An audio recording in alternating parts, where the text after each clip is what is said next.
আজিকর কাণ্ড নিয়ে যখন উত্তাল গোটা দেশ, ঠিক সেই মুহূর্তে কাটোয়ার বাসিন্দা চয়ন মাঝি তার পাড়ার 4.5 বছরের এক বাচ্চা মেয়েকে নির্যাতনের অভিযোগ উঠল তার বিরুদ্ধে। ঘটনাটি ঘটে শুক্রবার সন্ধ্যায় এবং তারপর থেকেই চাঞ্চল্য ছড়ায় এলাকা জুড়ে। শিশুটি তার দিদার সাথে কন্ট্রোল আনতে গিয়েছিল, এমনটাই জানালেন শিশুটির মা। বর্তমানে শিশুটি কাটোয়া মহকুমা হাসপাতালে ভর্তি রয়েছে। ইতিমধ্যে নির্যাতনকারী চয়ন মাঝিকে গ্রেফতার করেছে কাটোয়া থানার পুলিশ। চলছে তল্লাশি। হাইকোর্টের রায়, এক ব্যক্তির রায়টি জমির সামনে জবরদখল মুক্ত অভিযানকে ঘিরে শনিবার ধুন্ধুমার পরিস্থিতি তৈরি হলো পুরাতন মালদার মুচিয়া অঞ্চলের আমোদপুর বাবুবাজার এলাকায়। জবরদখল মুক্ত করতে আসা পিডব্লিউর আধিকারিক সহ মালদা থানার পুলিশের সঙ্গে রীতিমতো বাগবিতণ্ডা এবং ধস্তাধস্তিতে জড়িয়ে পড়লেন জবরদখলকারী 3 পরিবারের সদস্যরা। বিশাল পুলিশ বাহিনী কোনো রকমে পরিস্থিতি নিয়ন্ত্রণে আনে, জবরদখল মুক্ত অভিযান সম্পন্ন করে বলে খবর। ঘটনার সম্পর্কে টিডব্লিউটি এর অ্যাসিস্ট্যান্ট ইঞ্জিনিয়ার সৌরভ তিনি জানিয়েছেন, আদমপুর বাবুবাজার এলাকায় রাজ্য সড়কের পাশে এক ব্যক্তির জমি রয়েছে, কিন্তু সেই জমির মুখে 3 পরিবারের সদস্যরা দোকান ঘর তৈরি করে জমির মুখ জবরদখল করে রেখেছিলেন। আর এই বিষয়ে জমির মালিক হাইকোর্টে মামলা করেছিলেন। হাইকোর্ট তখন মুক্ত করার নির্দেশ দিয়েছিল।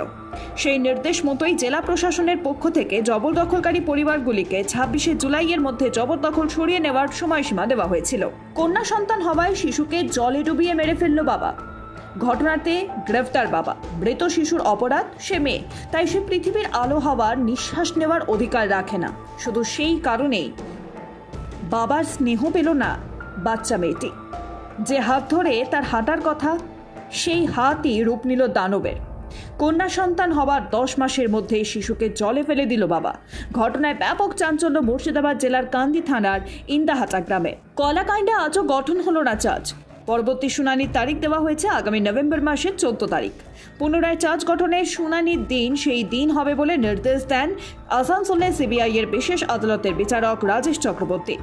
কারণ হিসেবে বলা হয়েছে, চার্জের পাতার সংখ্যা 27,000, আর এই কারণেই অভিযুক্তদের আইনজীবীর পেপার পড়তে সময় লাগবে, যার জেরে আইনজীবী আদালতের কাছে সময় চান। পথ দুর্ঘটনায় জখম বিজেপির বীরভূম জেলার সভাপতি ধ্রুব সাহা। ঘটনাটি ঘটেছে রানীগঞ্জ মোড় গ্রামের 14 নম্বর জাতীয় সড়কে বীরভূমের রামপুরহাট থানার মাঝখণ্ড গ্রামের কাছে। ঘটনায় জখম হয়েছেন তার নিরাপত্তারক্ষী এবং গাড়ির চালক।